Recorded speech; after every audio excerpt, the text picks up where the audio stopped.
Assalamualaikum warahmatullahi wabarakatuh. Perkenalkan, kami dari kelompok 2 akan membawakan materi filsafat pendidikan realisme. Dosen pengampu Dr. Anda Andi Agusniati, MSI. Pengertian filsafat pendidikan realisme merupakan aliran dalam ilmu pengetahuan yang mempersoalkan objek pengetahuan manusia.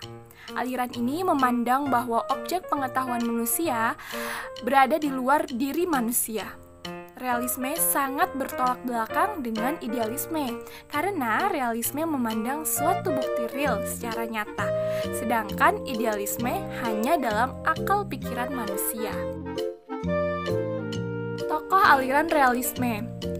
Di sini ada 5 tokoh. Yang pertama Aristoteles. Dia menyatakan objek bertepatan dengan logika atau akal.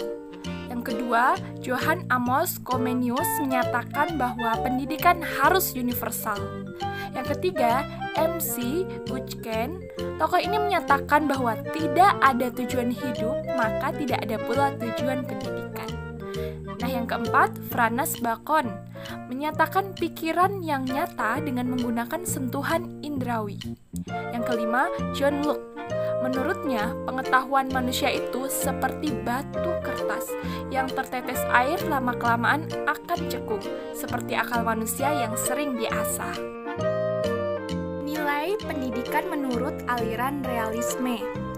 Ajaran filsafat realisme memperhatikan bahwa suatu yang real atau sesuatu yang benar adalah sesuatu yang merupakan gambaran nyata atau salinan sebenarnya dari dunia realitas.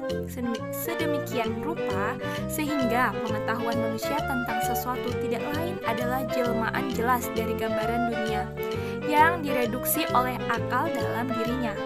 Dapat dikatakan bahwa realisme berpendapat bahwa pengetahuan adalah benar dan tepat bila sesuai dengan kenyataan.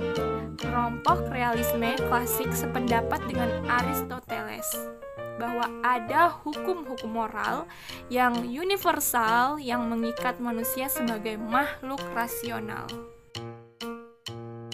Metafisika realisme. Dalam pandangan tersebut, realisme menjadikan indera atau pengamatan sebagai instrumen atau epistemologi dalam memperoleh pengetahuan serta kebenaran. Seorang W.E. Hawking dengan nada sarkastisnya membuat pernyataan betapa sebagai watak umum dari akal, realisme adalah sebuah kecenderungan untuk menjaga diri dan preferensi hidup agar seseorang tidak mencampuri putusan tentang segala sesuatu dan membiarkan objek-objek berbicara untuk dirinya. Kelompok realisme sependapat bahwa guru harus menanamkan nilai-nilai baik yang telah ditentukan. Moral dasar dan estetika yang standarlah yang mesti diajarkan kepada anak agar ia tidak dapat terpengaruh oleh isu-isu temporal. Bentuk realisme. Realisme merupakan aliran filsafat yang memiliki beraneka ragam bentuk. Realisme dibagi menjadi 2 bentuk, antara lain: yang pertama, realisme rasional didefinisikan pada 2 aliran, yaitu aliran realisme klasik dan realisme religius. Realisme klasik maupun realisme religius menyetujui bahwa dunia materi adalah nyata dan berada di luar pikiran yang mengamatinya.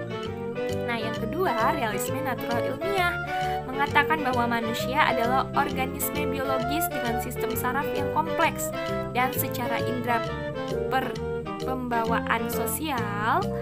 Apa yang dinamakan berpikir merupakan fungsi yang sangat kompleks dari organisme yang berhubungan dengan lingkungannya.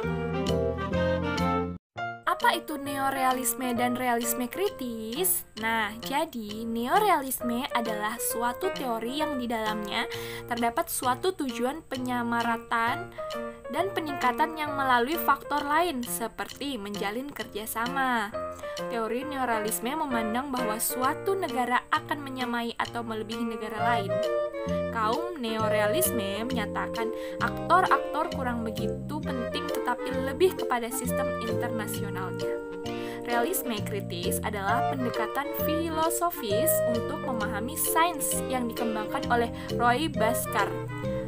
Ini ini menggabungkan filsafat umum, realisme transendental, dan filsafat ilmu sosial, naturalisme kritis.